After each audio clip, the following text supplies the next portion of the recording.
Me llamo Fernanda Aguilar. Tengo 33 años. Y hace 3 meses, mis papás tocaron la puerta de mi departamento por primera vez en 11 años. No vinieron a pedir perdón. Mi mamá entró a mi sala como si el tiempo no hubiera pasado, miró alrededor calculando el valor de mis muebles, y dijo: «Tu hermano va a entrar a la universidad el próximo año. Le vas a pasar este departamento a él, así se va acostumbrando». Yo todavía sostenía la puerta abierta cuando dijo eso. Y fue en ese momento, con el viento pegándome la espalda, que entendí: no habían venido a reconstruir nada. Habían venido a cobrar una deuda que, en su cabeza, yo tenía pendiente desde los 18 años. Pero antes de seguir, fíjate si ya estás suscrito al canal y escríbeme en los comentarios ¿desde dónde estás viendo este video? Nos encanta saber hasta dónde están llegando nuestras historias. Déjame regresar un poco, porque esta historia no empieza en esa puerta. Empieza mucho antes, una tarde de diciembre, exactamente 11 años atrás, cuando volví de la escuela al día siguiente de mi graduación de la prepa y encontré mis cosas en cajas, apiladas en la banqueta, como si fueran donación para bazar. Acababa de cumplir 18 años. Mi mamá, Leonor, estaba en el porche con los brazos cruzados, y me dijo la frase que todavía escucho cuando cierro los ojos en la noche. «Solo tenemos dinero para invertir en un futuro, Fernanda, y ese futuro es de tu hermano». Mi hermano, Kevin, tenía 5 años en ese entonces. Mi papá, Rogelio, salió detrás de ella y me explicó, con la calma de quien está leyendo un recibo de luz, que yo ya era mayor de edad, que mi antiguo cuarto se iba a volver oficina para que Kevin estudiara, que él necesitaba espacio para crecer con comodidad. Nadie me dijo dónde iba a dormir esa noche. Y lo peor no fue ni eso. Lo peor fue descubrir, semanas después, que en el mismo mes en que yo dormía en el asiento trasero del carro de una compañera del trabajo, mis papás estaban cerrando trato para cambiar de coche. No faltaba dinero. Faltaba un lugar para mí en sus cuentas. Si no hubiera sido por mi abuelo, no sé qué habría sido de mí.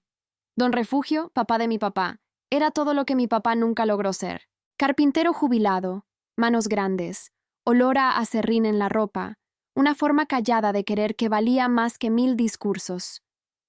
Cuando supo dónde estaba durmiendo, fue a mi trabajo con su camioneta, subió mis cajas a la batea sin decir una palabra, y me llevó a su casa, en la calle de las Acacias, en el barrio de San Miguelito, aquí en Querétaro. Me quedé ahí casi un año. Nunca me hizo sentir que era una carga. Cada mañana, mientras yo separaba mis recibos de nómina y mis cuentas en sobres, él daba un golpecito en la mesa y repetía la misma frase: «El papel no se olvida, Fernanda. Guarda cada recibo de tu vida». Le tenía coraje a mi papá, un coraje silencioso que solo explotaba en llamadas telefónicas que yo no debía escuchar, pero escuchaba. Y mi mamá, en respuesta, alejó a Kevin de él. Le contó a toda la familia que el abuelo Refugio había escogido bando, y sí lo había hecho, y nunca se arrepintió. Una noche me encontró llorando encima de una solicitud de inscripción a la universidad que yo no tenía cómo pagar. Tomó el papel de mi mano, le puso un cheque prendido con un clip y me lo regresó. «Esto es un préstamo», dijo, «sin intereses.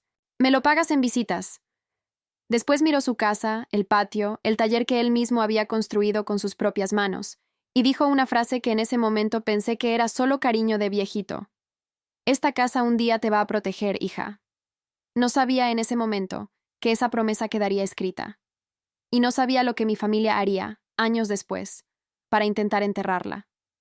Los siguientes 11 años fueron de los que más me enorgullezco en mi vida. Trabajé de día, estudié de noche, terminé la licenciatura en administración en 6 años, pagando cada centavo de mi propio bolsillo. Entré a un despacho contable pequeño, subí de puesto, me hice analista senior. Descubrí que era buena con los números. Los números no tienen favoritos. Una hoja de cálculo nunca me dijo que solo cabía un futuro en la familia. A los 29 años, firmé el crédito hipotecario de un departamento de 2 recámaras, en el centro de la ciudad. Recuerdo estar sentada en el piso de la sala vacía, con una pizza y una silla de playa, escuchando el sonido de la chapa por primera vez de mi lado. Fue la primera puerta que cerró a mi favor. Durante todo ese tiempo, el único lazo que quedó con mi antigua familia fue mi abuelo. Comidas de domingo, pláticas largas, él quejándose de mis novios, yo riéndome de sus historias de cuando era joven. Pagó ese préstamo en visitas, exactamente como prometió, hasta que las rodillas le fallaron, y después el corazón también. Mi abuelo murió hace 3 años, dormido, en la misma casa que había construido toda su vida. Yo tenía 30 años. En el velorio, mi mamá se hizo cargo de todo, como si aquello fuera un evento social. Me abrazó frente a todos, el tiempo suficiente para que todos lo vieran, y me susurró al oído que debíamos volver a ser una familia, hoy más que nunca. Después me empujó suavemente hacia una mesita, el libro de condolencias. Firma bonito, hija. Ya sabes cómo le gustaba tu letra a tu abuelo. Más tarde, puso frente a mí una pila de tarjetas de agradecimiento en blanco. Firma estas también. Nada más tu nombre. La Marlena las va a llevar al correo. Doña Marlena era amiga de mi mamá, de la iglesia. Hacía trámites de fe de firmas en la cocina de su propia casa. Firmé el libro. Firmé las tarjetas. Era un velorio. Nadie cuestiona un velorio. Semanas después, le pregunté a mi mamá sobre la sucesión, sobre la casa de la calle de las Acacias, porque mi abuelo me había dicho cosas que yo no había olvidado. Suspiró como si le hubiera pedido algo de codiciosa. No quedó nada, Fernanda. Todo era deuda. La casa se tuvo que quedar con tu papá para cubrir el funeral y lo que tu abuelo debía. Le pedí ver los papeles. Me dio una palmadita en la mano. Ya está todo resuelto. No hay que abrir heridas. Yo no soy tonta. Aquello olía a mentira desde el primer día. Pero ninguna notificación oficial llegó hasta mí, porque el único domicilio que aparecía en cualquier papel era el de la casa de mis papás. No sabía que existía un testamento. Tenía una sospecha y ningún hecho.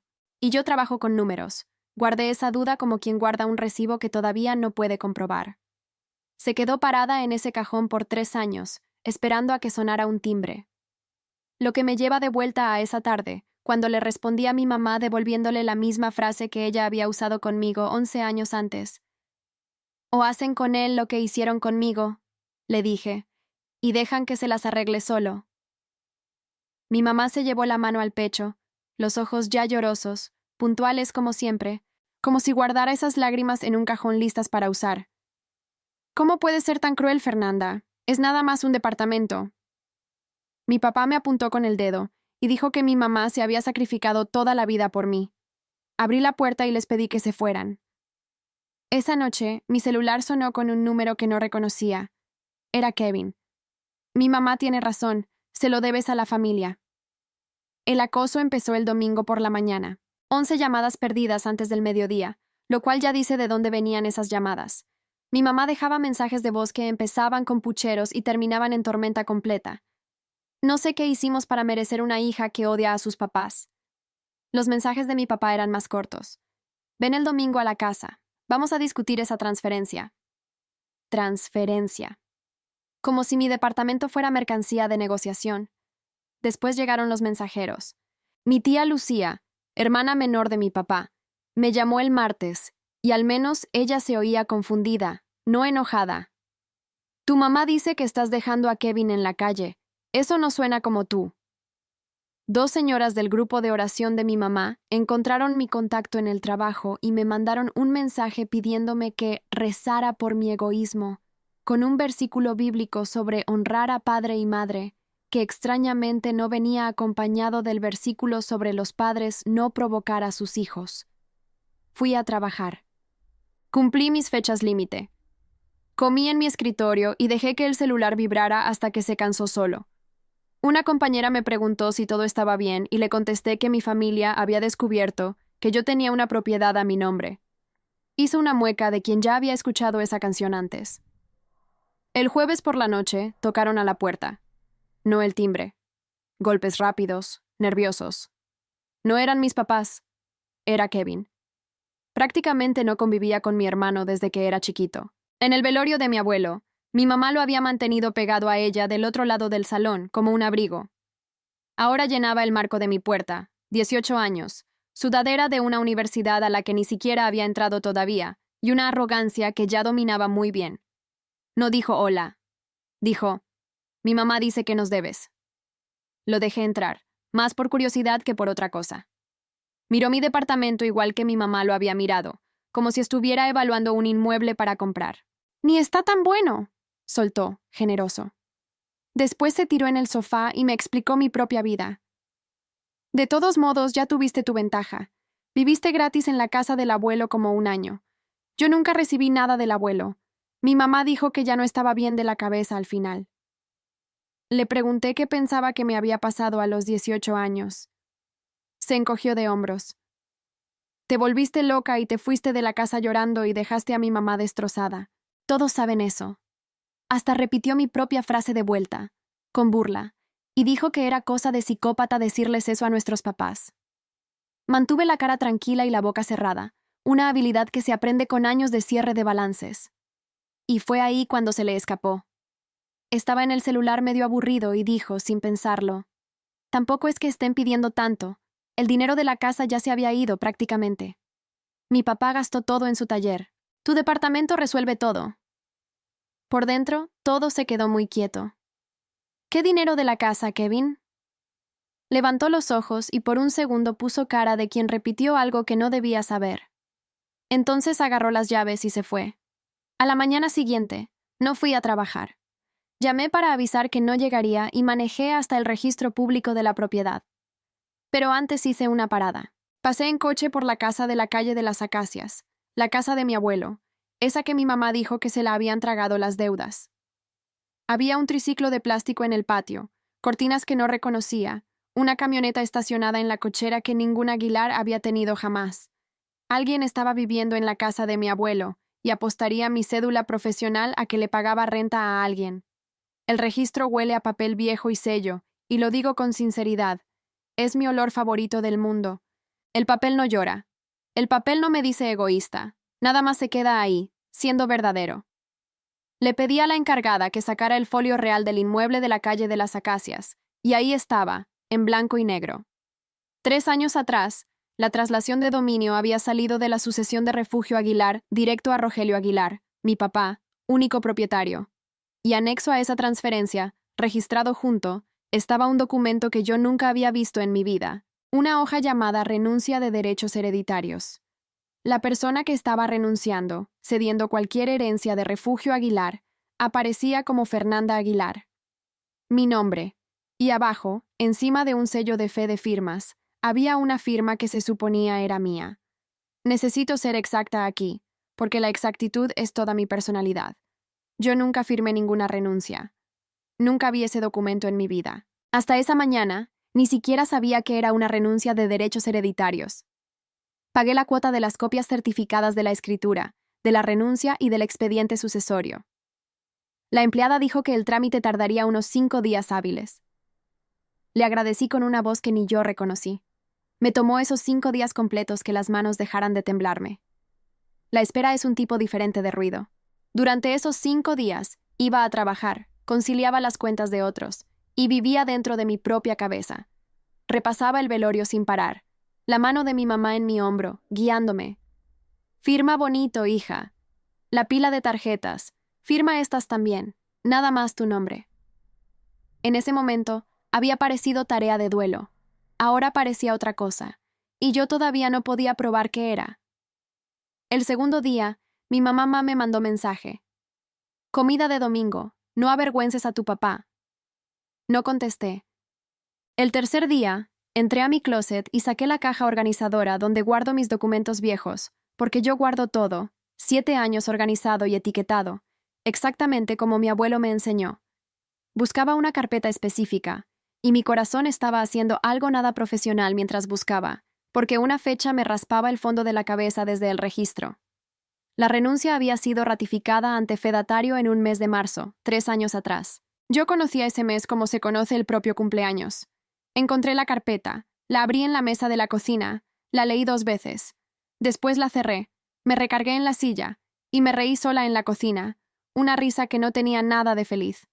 Cuando el sobre con las copias certificadas por fin llegó, lo abrí en la misma mesa.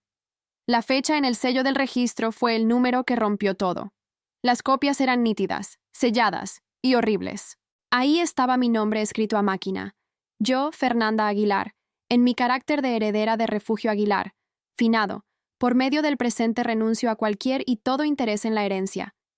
Y ahí estaba la firma. Voy a ser sincera. Estaba buena. Se inclinaba como se inclina la mía, Hacía los rasgos como los hago cuando firmo algo casual. Una tarjeta de cumpleaños. Un libro de visitas. No la versión apretada que uso para declarar impuestos. Ver tu propia letra en una mentira es un tipo específico de violación. Es como escuchar tu propia voz confesando algo que nunca hiciste. Ratificada ante Marlena Costa, fedataria pública, el día 14 de marzo, 3 años atrás. Doña Marlena, la amiga de la iglesia de mi mamá, la que hacía fe de firmas en su propia cocina. El lunes pedí el día libre y me senté en el despacho de la licenciada Patricia Villaseñor, abogada especializada en sucesiones y derecho inmobiliario, recomendada por una socia de mi empresa. Patricia tenía mi edad, usaba lentes colgados de una cadenita y escuchaba como quien está redactando un acta. Me explicó de forma sencilla: una renuncia de derechos significa que un heredero se aparta y su parte pasa al siguiente en la línea sucesoria. En el caso de mi abuelo, el único hijo vivo, mi papá. Si esa firma es falsa, dijo, toda la transferencia se construyó sobre un fraude. Podemos pedir que se reabra la sucesión y que el juez anule todo. Después se quitó los lentes. Pero falsificación es una palabra fuerte, Fernanda. El juez quiere pruebas, no sentimientos. Necesito 2 cosas. Prueba de que no pudiste haber firmado en esa fecha. Y necesito saber si tu abuelo dejó testamento. Le empujé mi carpeta y le dije que podía hacer algo mejor que solo probar que no pude haber firmado. La abrió, leyó por un momento y sonrió. Mientras Patricia empezaba su trabajo silencioso, mi mamá escalaba el suyo, ruidoso. El miércoles, a las 11 de la mañana, apareció en la recepción de mi empresa, cargando una lata de galletas y la cara de misa. La escuché antes de verla, contándole a la recepcionista en voz alta que extrañaba mucho a su hija, que la familia no debía estar hecha de extraños, y cuando 2 socios pasaron por el pasillo, subió el tono. Ruego todos los días para que cambie de opinión. Está dejando a su hermanito sin techo para la universidad. Cabezas se voltearon. Ese había sido el objetivo desde el principio. Fui hacia ella, la tomé suavemente del brazo y la llevé hacia la puerta mientras hacía su papel de madre sufrida para un público de contadores. En la salida, la dulzura se le cayó por un segundo, solo para mí, y dijo, voy a venir cada semana hasta que te acuerdes que tienes familia. Sostuve la puerta y dije en tono neutro, llévate las galletas. El show se va con ellas. Se le tensó la mandíbula, la sonrisa volvió a su cara, y salió bendiciendo a todos en el camino. Me quedé ahí parada, respirando hondo, contando. Mi jefe, un hombre que dice tal vez 9 frases al año, se paró a mi lado junto a la ventana. Mi suegra hizo ese mismo numerito por una década, dijo bajito. No cedas. Después tomó una galleta, hizo un gesto como quien cierra una junta, y regresó a su oficina. Esa noche, mi papá llamó. Sin mensaje de voz esta vez. Esperó a que contestara, y lo que tenía para mí no era petición, ni exigencia. Era una fecha. Reunión familiar, dijo. A fin de mes va a estar toda la familia. Te vas a explicar o, por lo que a esta familia respecta, quedas fuera de una vez por todas. Quiero que aprecies la poesía de esa amenaza, que me corran de una familia que ya me había corrido antes. Mis papás de verdad aman repetir el mismo guión. Le dije que lo iba a pensar, lo cual por alguna razón lo hizo enojar más que si hubiera dicho que no. Mientras tanto, mi mamá trabajaba las llamadas como quien hace campaña electoral. A media semana, la historia que circulaba por la familia era que yo me había vuelto fría y rara, que estaba abandonando a Kevin, que la pobre Leonor estaba perdiendo a su segundo hijo por egoísmo. Una prima con la que no hablaba desde una boda me mandó un solo emoji de pulgar abajo, que sinceramente sigue siendo mi correspondencia favorita de toda esta historia. Después la tía Lucía volvió a llamar, y esa llamada fue diferente. Se quedó callada un segundo y dijo, conozco a Leonor desde hace 30 años. Conozco su versión de todo está bien. ¿Qué es lo que no me están contando, Fernanda? Estuve a punto de contarle todo ahí mismo, pero ya llevaba demasiado tiempo siendo contadora para eso. Uno no publica la auditoría antes de cerrar los números. Solo le dije, ven a la reunión, Lucía, por favor, nada más ven. Dijo que no se la perdería por nada, y hubo algo en su voz que sonó como una mujer reacomodando sus propias cuentas. El viernes por la tarde, Patricia llamó a mi teléfono del trabajo. Dijo que habían llegado 2 cosas. mis registros laborales certificados y una respuesta sobre la fedataria. Le pregunté con cuál quería empezar y me dijo: trae todo lo del mes de marzo, hace 3 años, mañana. Vas a querer ver todo lado a lado. El sábado por la mañana, Patricia puso 2 pilas de papel lado a lado en la mesa de juntas y las giró hacia mí como quien pone la mesa para la cena. Del lado izquierdo, la copia certificada de la renuncia de derechos hereditarios, supuestamente firmada por mí, ratificada personalmente ante la fedataria Marlena Costa, el día 14 de marzo, 3 años atrás, en Querétaro, nuestra ciudad. Eso es lo que jura el sello del registro. Que quien firmó se presentó en persona, mostró identificación, firmó frente a la fedataria, ese día, en esa ciudad.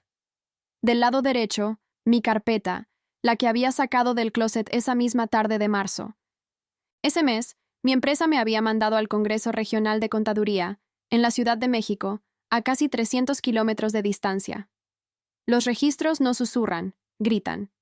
Gafete del evento con fecha y hora, sesiones de la mañana y la tarde, del 13 al 16 de marzo, factura del hotel, 3 noches, checkout el día 17, a mi nombre, con mi tarjeta, un reporte de reembolso de viaje de ese mismo mes, aprobado y firmado por un socio, kilometraje de ida y vuelta. El día 14 de marzo, a la hora exacta en que una fedataria en Querétaro juraba que yo estaba frente a ella, yo estaba a 300 kilómetros de distancia, preguntando sobre depreciación acelerada en un auditorio de hotel.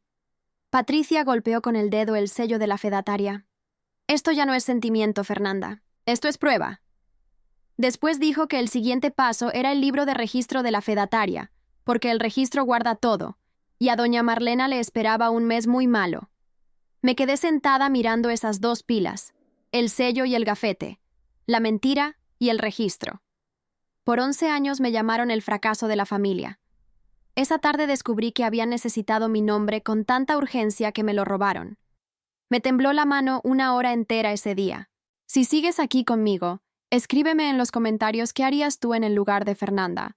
Y no olvides suscribirte, porque lo que mi mamá hizo después dejó la falsificación como cosa de niños.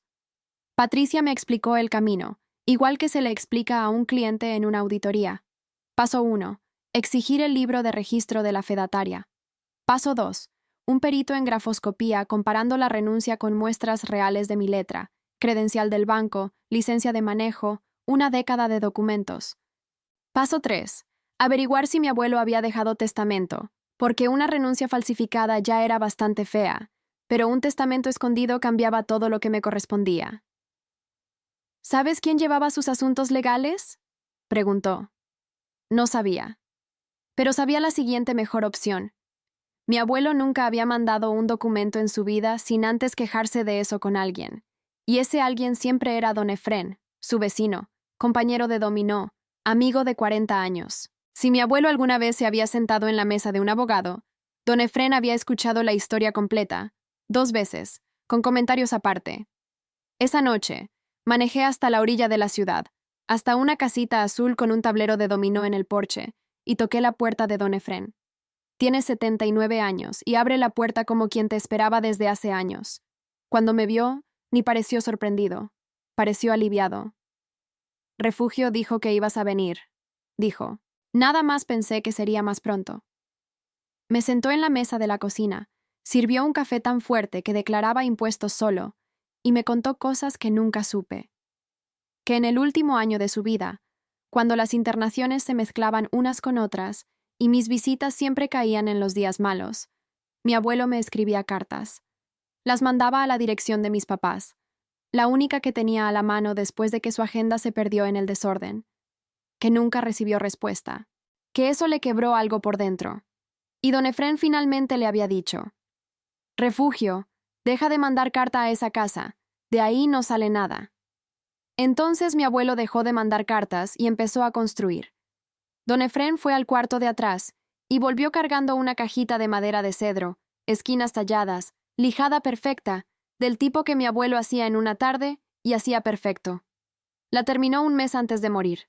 Le dijo a Efrén: cuando Fernanda vengan a hacer preguntas, y va a venir, porque es la única de esta familia que revisa las cuentas, se la entregas en la mano. La abrí ahí mismo, en la mesa de don Efrén, porque mis propias manos no iban a esperar.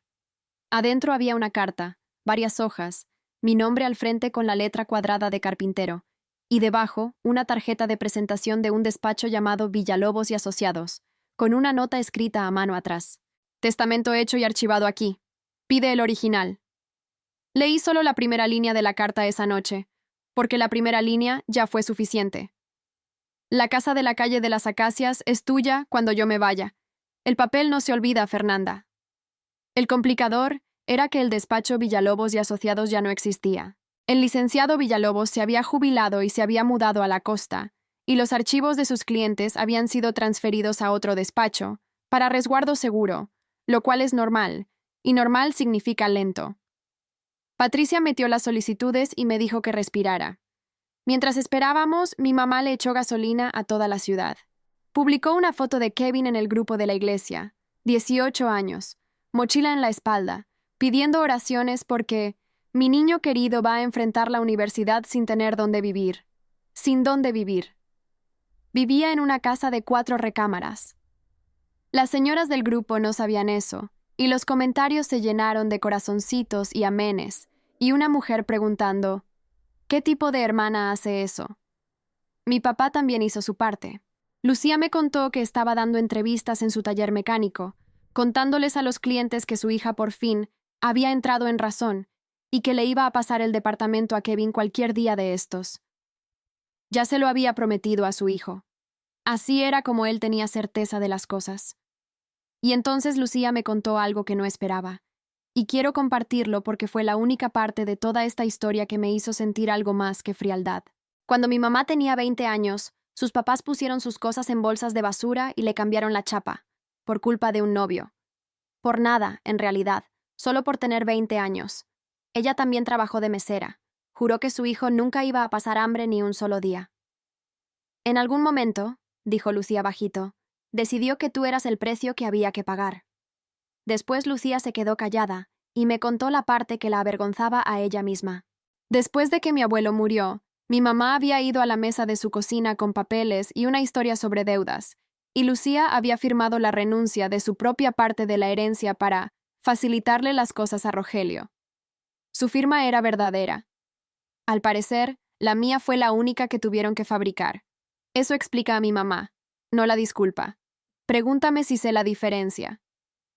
Ese viernes, Kevin me mandó una foto de una hielera portátil, con emoji de pulgar arriba. Mi mamá dijo que después de la reunión el depa es mío. Ya lo compró. Jaja. El sábado por la mañana, volví a pasar por la calle de las Acacias. Ya se había vuelto costumbre, como quien se revisa una herida a cada rato. El triciclo había desaparecido. La camioneta había desaparecido. Los inquilinos habían desaparecido. Y clavado en el pasto de mi abuelo, en el césped que él cortaba en diagonales perfectas, había un letrero nuevo, reluciente. Se vende pronto.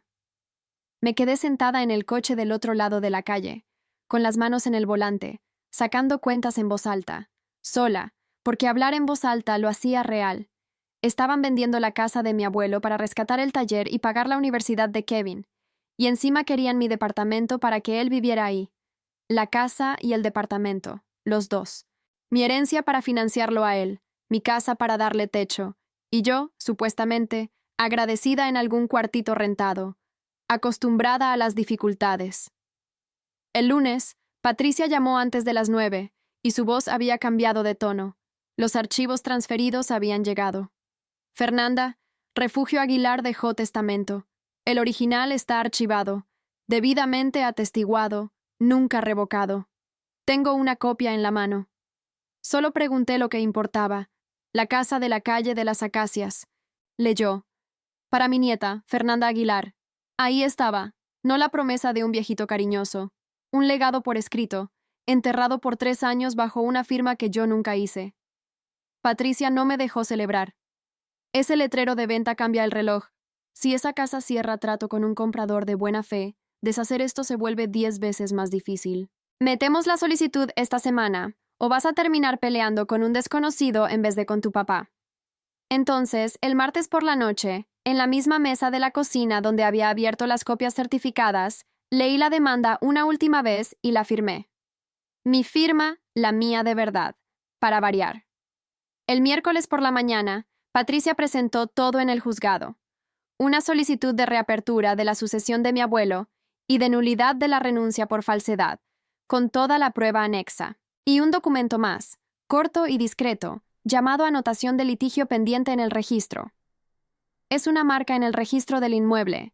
Le avisa al mundo que esa propiedad está en disputa. Nadie en su sano juicio cierra trato en una casa así, hasta que un juez decida. En buen español, la venta quedó congelada. El viernes, el letrero reluciente había desaparecido del patio de mi abuelo, y en algún lugar de la ciudad, una agente inmobiliaria estaba discretamente borrando un anuncio. No le llamé a nadie. No publiqué nada. No volví a pasar en coche por la casa de mis papás para vigilar. El papel no grita, solo llega. Fui a trabajar. Terminé la declaración trimestral de un cliente. Regué la planta necia de mi ventana y le hablé, de sobreviviente a sobreviviente, que íbamos a estar bien. Mis compañeros de trabajo no tenían idea de que, del otro lado de la ciudad, la versión de la realidad de mi familia había recibido fecha de audiencia en el juzgado. Existe una paz específica en hacer lo correcto en silencio, y la recomiendo, porque saca de sus casillas a cierta gente. Porque eso era lo que yo sabía, y que mis papás estaban a punto de aprender. Su sistema funcionaba porque nadie revisaba nada, nadie preguntaba, nadie hacía las cosas oficiales. El sentimiento se discute, se llora, se reza en el grupo de la iglesia. ¿Un número de expediente? No. El martes siguiente, 2 notificadores con un sobre subieron la calle de la casa de mis papás, mientras mi mamá regaba las rosas.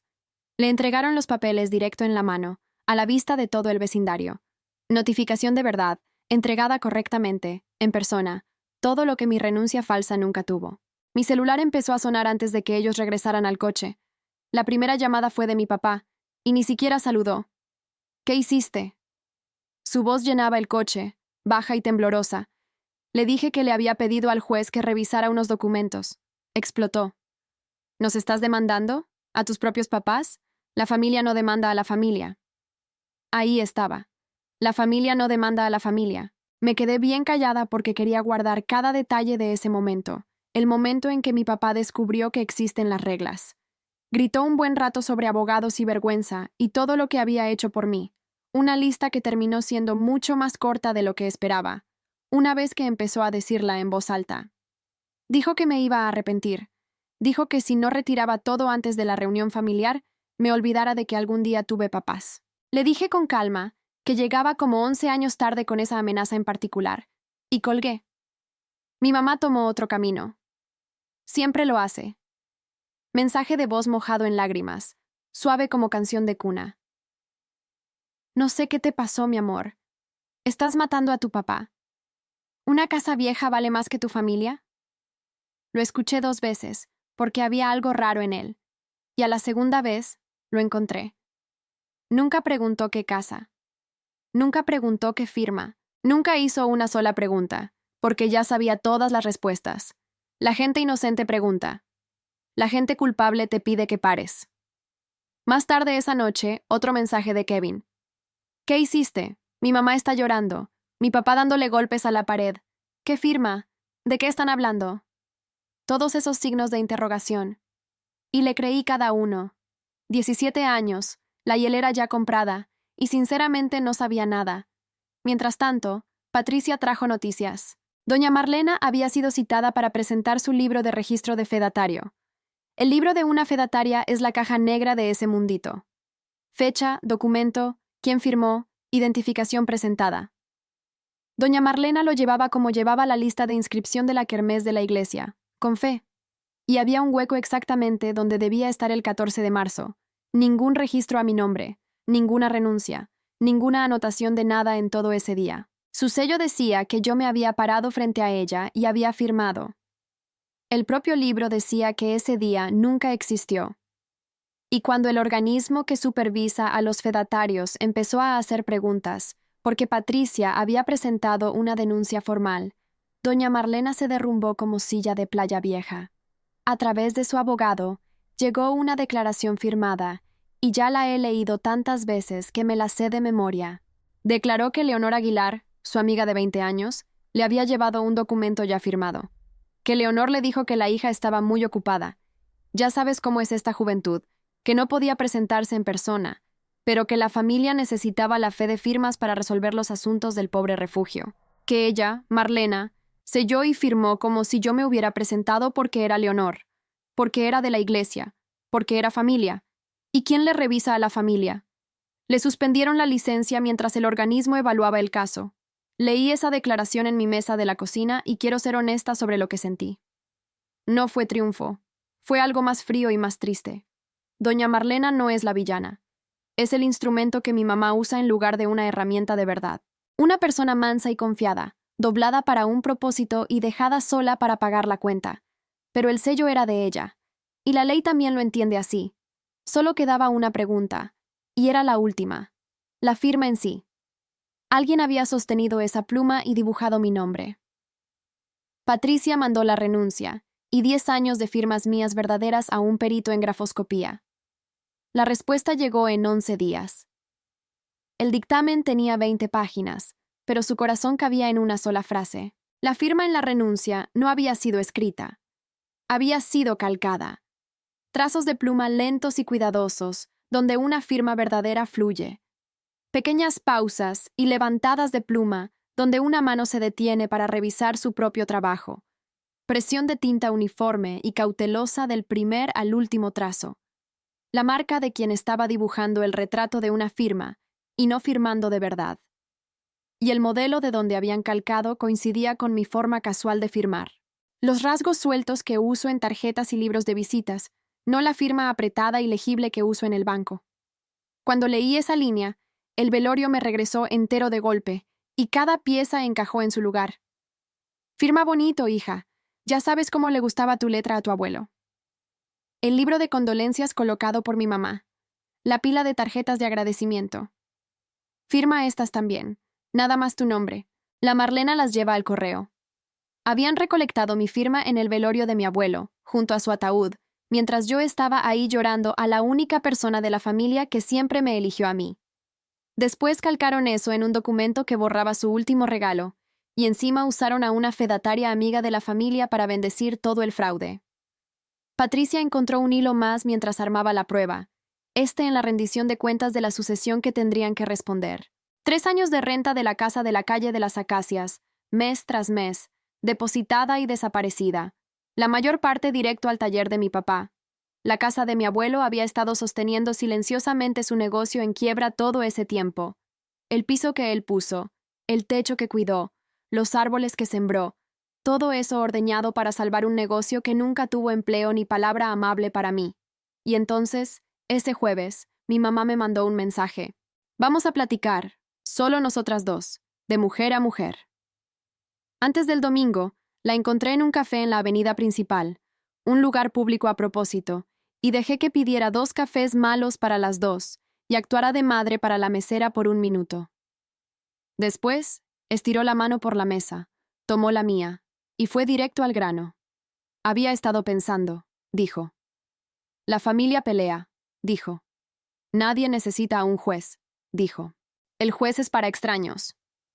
Y entonces, con los ojos suaves y brillantes, mi mamá hizo su propuesta. Yo retiraba la demanda, dejaba pa' un lado esa molestia, y a cambio, ella y mi papá me dejaban quedarme con mi departamento, y prometían nunca contarle al resto de la familia lo que yo había intentado hacerles. Me quedé ahí sentada, genuinamente admirando aquello, como se admira un billete falso cuando se pone a contraluz. Me iban a dejar quedarme con mi propio departamento, iban a proteger su reputación de un delito que ellos mismos habían cometido. Le dije, ¿me están ofreciendo mi propio departamento? ¡Qué generosos! ¿Ya le sacaron fe de firmas a eso? Su mano se resbaló de la mía como si me hubiera convertido en brasa caliente. La suavidad desapareció de su cara, y por 2 segundos vi a la mujer detrás, la que empaca cajas y calca firmas. Y esa mujer dijo, bajito y filoso, siempre fuiste la difícil, Kevin vale por 10 de ti. Ahí estaba, lo más verdadero que había dicho en 11 años. Puse el dinero de mi café en la mesa, porque yo pago mis propias cuentas, y me levanté. Nos vemos el domingo, mamá. Trae a la familia. Yo llevo los papeles. Ella pensó que el domingo era su escenario, construido ladrillo por ladrillo, llamada por llamada. Yo solo cambié la pieza, Antes del domingo hubo un jueves, y en ese jueves hubo audiencia. Me puse mi traje sastre gris de entrevista de trabajo y me senté junto a Patricia en una mesa de madera más vieja que el propio juzgado. El abogado de mis papás, un hombre cansado que sospecho ya había visto el expediente y calculado su esperanza con precisión, les había aconsejado no comparecer, y ni siquiera se presentaron. Fue rápido. Patricia guió a la jueza por cada prueba, una por una. La renuncia ratificada, en persona, el 14 de marzo, el gafete del Congreso y la factura del hotel que me colocaban a 300 kilómetros de distancia esa semana entera. La declaración firmada de doña Marlena sobre el documento que le llegó ya listo a la mano. El dictamen del perito diciendo que la firma había sido calcada. Y el testamento de mi abuelo, recuperado del despacho al que fueron transferidos los archivos, atestiguado y válido, dejándome a mí la casa de la calle de las Acacias. Patricia también respondió la pregunta que yo llevaba semanas rumiando, ahí mismo, en audiencia pública. La renuncia falsificada había sido un seguro. Mis papás sabían qué quería hacer mi abuelo con esa casa, así que construyeron una pared de papel contra el día en que apareciera el testamento. La jueza, una mujer de la edad de mi mamá, leyó la declaración de la fedataria 2 veces. Miró por encima de sus lentes y dijo que ese era uno de los casos de falsificación más claros que había visto. Y no lo dijo como elogio para nadie. La renuncia fue anulada. Se reabrió la sucesión. Se admitió el testamento. Se deshizo la transferencia a mi papá. Todavía habría trámites, una rendición de cuentas de los 3 años de renta, honorarios, el proceso aparte de doña Marlena, yendo al organismo correspondiente, un asunto que Patricia describió como ya fuera de nuestras manos. Pero el centro de todo aquello quedó resuelto. El regalo de mi abuelo volvía a existir. A la salida del juzgado, Patricia me preguntó si quería celebrar, y le dije que tenía que regresar a una junta con un cliente, y se rió y dijo que yo era su tipo favorito de loca. La resolución era pública. Mis papás no le contaron a nadie. El domingo, arreglaron la mesa para exhibirme. No tenían idea de quién sería exhibido. El sábado por la noche, la tía Lucía llamó una última vez. Se la pasaron toda la semana en el teléfono, dijo. La historia ahora es que abandonaste a Kevin y atacaste a tu papá con un abogado por una casa vieja tontería. Mañana te van a poner frente a todos y te van a hacer la villana. Si no vas, esa va a ser la única versión que alguien va a escuchar. Le dije que ahí estaría, y le pedí que hiciera algo por mí, sin importar lo que escuchara. Quédate hasta el final. Pasé esa noche en mi mesa de comedor, haciendo lo que mejor sé hacer. Armé una carpeta, copias certificadas de la escritura y de la renuncia, los registros del Congreso, la declaración firmada de doña Marlena, el dictamen del perito, la resolución del juez, una copia del testamento de mi abuelo, y encima, en una bolsita de plástico, la carta de la cajita de cedro, que finalmente había leído completa, 2 veces, en la cocina silenciosa, con su voz saliendo del papel como olor a aserrín y café. Cada prueba tuvo su separador de color. El contador no hace drama. El contador hace anexo. En el coche, la tarde siguiente, estacionada cerca de la casa donde crecí, me hice una promesa. Lo que sea que gritaran, yo no iba a gritar de vuelta. Lo que sea que mi mamá actuara, yo no lo iba a actuar junto con ella. La calma es el único idioma que ellos nunca aprendieron a hablar. Y yo iba a ser fluida frente a testigos. Me revisé el labial, tomé la carpeta y subí una banqueta que no pisaba desde hacía 11 años, pasando junto al coche nuevo de mi papá, hacia el ruido de una casa llena de parientes. 16 sillas, 12 parientes, 2 mentirosos y una carpeta. Mi mamá había armado la sala como un tribunal que ya creía haber ganado. La mesa del comedor extendida con sillas de plástico, parientes en fila, Kevin sentado bien al frente como pieza de exhibición, con una foto impresa de la universidad de sus sueños, apoyada en la mesa junto a un portarretratos de bebé. Las señoras de la iglesia se iban a derretir. La tía Lucía y el tío Toño se sentaron cerca de la ventana. 2 hermanas de mi mamá habían venido de lejos, con sus esposos, un tío más, 4 primos, y una tía abuela que probablemente vino solo por el postre. 12 personas, más mis papás, más el muchacho en cuyo nombre supuestamente se hacía todo aquello. Cuando entré, el salón hizo esa cosa de bajar la temperatura mientras todos sonríen. Mi papá se levantó como presidente abriendo una junta y disparó el discurso de apertura. Somos una familia, y la familia no demanda a la familia, pero Fernanda tiene unas explicaciones que dar. Las cabezas voltearon hacia mí. Mi mamá tomó el hilo, la voz dulce y quebrada. Solo tuvimos dinero para invertir en un futuro, y Fernanda nunca nos perdonó por ser pobres, y ahora lo descarga en su hermanito. Fue magistral. 11 años de historia, comprimidos y ensayados, entregados a un jurado que había alimentado a cucharaditas durante semanas. Papás pobrecitos, hija pródiga, muchacho inocente. Me senté en la única silla vacía, la carpeta en el regazo, y la dejé correr. Todo, el discurso de sacrificio, las lágrimas, el resumen mental de las calificaciones de Kevin. No interrumpí ni una sola vez. Algunos parientes confundieron mi silencio con vergüenza, y los dejé acomodarse en eso. Está bien, la cuerda tiene que pasar antes de estirarse. Cuando por fin terminó, hice mi primera pregunta. ¿Dónde está la casa del abuelo refugio hoy? Nada más eso, y lo pregunté con el mismo tono que uso para un recibo perdido. Mi papá parpadeó. ¿Eso qué tiene que ver? Se está vendiendo, asunto de la sucesión, deudas. Moví la cabeza y hice mi segunda pregunta. ¿Qué deudas? ¿Alguien aquí recuerda que el abuelo tuviera deudas? ¿Podemos verlas? Un silencio dio una vuelta lenta por el salón. Mi tía abuela frunció el ceño. Refugio Aguilar pagaba el coche de contado y hasta daba pláticas sobre intereses en las carnes asadas. Todos en ese salón sabían eso, y los vi recordarlo. La mandíbula de mi papá se tensó. Los papeles son privados. Tercera pregunta, todavía con calma. ¿Quién heredó la casa cuando murió? Y aquí mi papá cometió el error que yo había estado silenciosamente contando con que cometiera. El error que todo hombre orgulloso comete. Se defendió con la verdad que él mismo había construido. Yo legalmente, tú renunciaste, firmaste los papeles cediendo, así que no vengas a mi casa actuando como si te hubieran robado. Una pequeña onda cruzó el salón. Escuché a mi prima susurrar. ¿Firmó qué? Dejé que la onda se acomodara e hice mi cuarta pregunta, en el mismo tono. ¿Cuándo firmé eso? Mi papá abrió la boca. Mi mamá llegó primero, de pie, la voz brillante y quebradiza como azúcar cristalizada. No es de eso de lo que se trata hoy. Está confundiendo a todos. Esto es sobre Kevin. Y desde la ventana, callada como página que se voltea, llegó la voz de la tía Lucía. Déjala responder, Leonor. Todas las cabezas del salón voltearon. Mi mamá se sentó despacio, como cuando el piso se mueve. Le agradecí a Lucía. Puse la carpeta en la mesa del comedor y la abrí en el primer separador de color. 14 de marzo, dije. Vamos a hablar del 14 de marzo.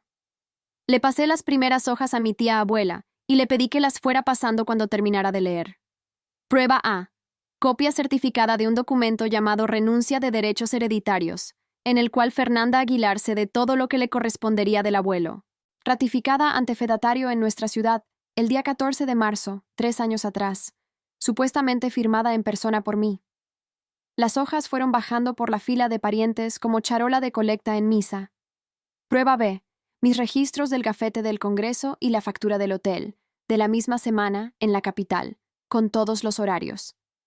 300 kilómetros de distancia, dije. 3 días de junta, cuenta de hotel y un salón lleno de contadores que se acuerdan de mí. El mismo día en que este sello jura que yo estaba en una cocina de aquí, firmando mi herencia. Mi tío levantó la vista, serio. Mi tía abuela se llevó la mano a la boca. Prueba C. La declaración firmada de Marlena Costa, fedataria, amiga de mi mamá desde hace 20 años, describiendo el documento que Leonor Aguilar le llevó ya firmado, y el sello que nunca debió haber puesto. Al escuchar el nombre de doña Marlena, una de las hermanas de mi mamá volteó a verla, y mi mamá de repente encontró la ventana muy interesante. Prueba D. El dictamen del perito grafoscópico. La firma no había sido firmada. Había sido calcada, copiada de la letra que recolectaron en el velorio, el libro de condolencias, las tarjetas de agradecimiento. Firma bonito, hija. Alguien contuvo la respiración. Y prueba E. La resolución del juzgado, del jueves, anulando la renuncia falsificada y reabriendo la sucesión. engrapado atrás, el documento que mis papás nunca quisieron que nadie viera. El testamento de Refugio Aguilar, dejándole la casa de la calle de las Acacias a su nieta. Yo. Mi tío Toño leyó la resolución 2 veces, la hojeó de vuelta, la leyó de nuevo, y la puso a un lado como si estuviera demasiado caliente para sostenerla. El único sonido en ese comedor era el reloj de la cocina. Kevin estiró la mano por la mesa, tomó el testamento y se puso pálido. El abuelo se lo dejó a ella. Entonces, ¿yo qué gané? ¿Una hielera? Y mi mamá se levantó de la silla. No lloró esta vez. Explotó. Yo hice esto por esta familia. Su voz se quebró por todo el salón, y 30 años de compostura de señora de iglesia se fueron con ella. Por Kevin. Esa casa nada más estaba ahí parada, y tú nos habías dejado. Te fuiste. Y Refugio nos estaba castigando con eso. Alguien tenía que pensar en el futuro de esta familia. Le dio la vuelta a la mesa hacia mí. 30 años me sacrifiqué. Y tú te sientas ahí con tu carpetita, de jueza. Siempre fuiste fría, Fernanda. Siempre calculando. Mi papá también se levantó, las palmas golpeando la mesa, las tazas de café brincando. ¿Quieres jugar a la abogada? Yo te entierro en abogados. Voy a pelear esto hasta el último centavo. Una prima murmuró que tal vez todos deberían sentarse, y él se volteó también contra ella. Y así fue como el salón vio el ambiente en el que crecí. Me quedé en mi silla. Mantuve las manos cruzadas encima de la carpeta cerrada, y cuando hablé, hice que mi voz bajara de volumen, lo suficientemente baja para que el grito no tuviera dónde caer. Dijiste que solo cabía un futuro en la familia, así que fui y construí el mío. No me vas a quitar su universidad, mamá. Ya me quitaste mi casa una vez. Empezó a responder y seguí, en el mismo tono, derecho como línea de balance contable. Y papá, la familia no demanda a la familia. La familia tampoco falsifica la firma de la familia. Entonces abrí la carpeta una última vez, en la bolsita de plástico, y leí una sola línea, en la letra que todos en ese salón reconocieron de inmediato. El papel no se olvida de lo que la gente olvida. La casa de la calle de las Acacias es tuya. Él se acordó de mí, dije. En el papel, el único lugar de donde no pudieron borrarme. Nadie habló. Entonces la tía Lucía se levantó, cruzó el salón frente a todos y se sentó en la silla vacía junto a mí. Las hermanas de mi mamá tomaron sus bolsas. La tía abuela le pidió al tío Toño, en un susurro que llegó a todas las paredes, que la llevara a su casa. El público que mi mamá había pasado semanas armando se levantó, una persona a la vez, y se convirtió en testigo al salir. Kevin salió corriendo por la puerta de enfrente, y fui detrás de él. Lo encontré en el porche, el mismo porche donde mis cajas estuvieron apiladas 11 años antes, y la simetría de eso no pasó desapercibida para ninguno de los 2 hijos Aguilar ahí parados. Estaba llorando, enojado por estar llorando, 17 años en cada dirección. Yo no sabía, dijo, sobre la firma, la casa, todo. Me dijeron que nos habías abandonado, toda la vida. Eso fue lo que me contaron. Sacó del bolsillo una llave y me la extendió. Mi mamá se la había dado semanas antes, diciéndole que era de mi edificio. No habría nada mío. Con ella, el detalle siempre fue lo de menos, y si necesitas una imagen que resuma toda esta historia, es esa. No quiero tu departamento, dijo. No quiero nada de esto ahora. Tomé la llave y miré a mi hermanito, ese extraño al que también me habían robado junto con todo lo demás, y le dije la verdad, corta y simple. Empacaron mis cosas 2 semanas después de mi graduación. El abuelo me recogió cuando nadie más me quiso. Yo nunca abandoné a nadie. Se limpió la cara con la manga. Entonces, ¿qué va a hacer de mí ahora? Y ahí, en ese porche, finalmente pude decir la frase que mis papás habían escrito para mí 11 años antes, solo que ahora podía arreglarla. Nadie te va a correr de ningún lado, Kevin. Esa es la diferencia entre yo y ellos. Tienes 17 años. Mereces crecer mejor que la gente que te está criando. Las convocatorias de crédito educativo abren en octubre. Yo te enseño cómo funciona. Eso es lo que te puedo dar. Detrás de nosotros, dentro de la casa, la voz de mi mamá seguía, explicándole a un salón que ya se había vaciado. Me fui a mi casa, a mi departamento, el que yo compré, y giré mi llave en la chapa, de mi lado. 11 años atrás, ellos me cerraron una puerta. Ese domingo, todas las puertas de su casa quedaron abiertas, y nadie quiso quedarse ahí adentro con ellos. Así terminó el proceso. La sucesión se cerró bien esta vez.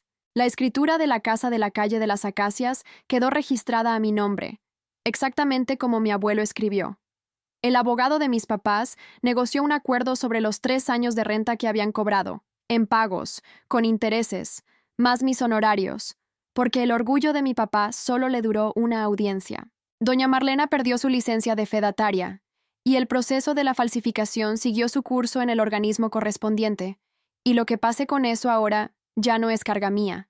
Nadie pidió perdón en ninguna reunión familiar, porque mis papás no piden perdón. Actualizaron la historia. En la nueva versión, son víctimas ancianas de una hija ingrata y codiciosa, y se lo cuentan a un público cada vez más pequeño. El grupo de oración de la iglesia sacó a mi mamá discretamente de la coordinación, por cuestiones de salud. Algunas personas prefieren perder a todo el mundo antes que perder su propia versión de la historia. Y Kevin. El semestre siguiente, mi hermano empezó la universidad pública, a 2 horas de aquí.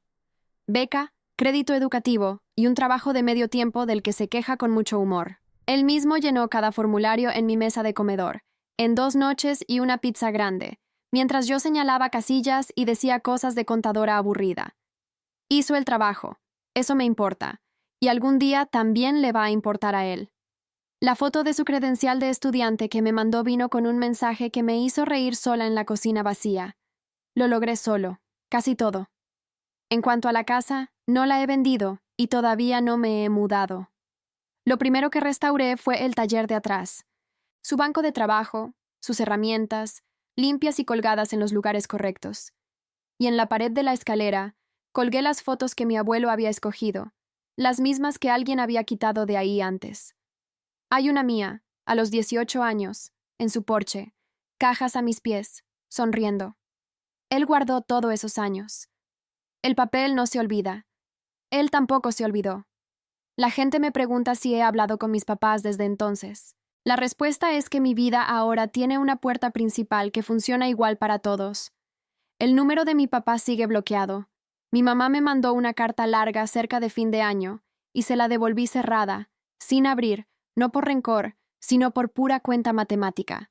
Cada versión de la historia que ella ha contado hasta ahora me ha costado algo, y ya no abro más crédito en esa cuenta. La reconciliación necesita a 2 personas honestas, y por ahora solo puedo garantizar una de las 2. Dejo mi agenda abierta. No me quedo esperando con los brazos cruzados. Kevin viene a la casa en las vacaciones de la universidad. Corta el pasto de la calle de las Acacias en diagonales chuecas que harían que mi abuelo torciera la nariz y después escondiera una sonrisa. Y luego comemos sándwiches en el porche. A veces me pregunta sobre el abuelo refugio, y le cuento las historias verdaderas que siempre mereció escuchar.